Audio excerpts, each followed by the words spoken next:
ফিতরা কোনোদিনই টাকা দিয়ে আদায় হবে না, ফিতরা শস্য দিয়ে আদায় করতে হবে বাধ্য।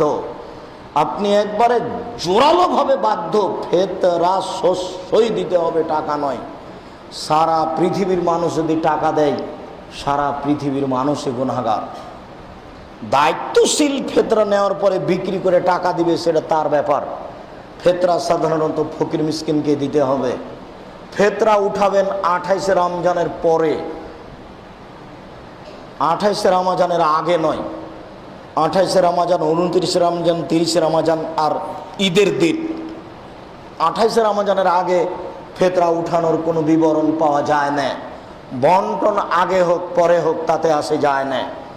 ঈদের পরে হোক আগে হোক, যেভাবে সুবিধে সেভাবে বন্টন করবেন, তবে আদায়ের বিষয়টি এত আগে নিয়ে আসবেন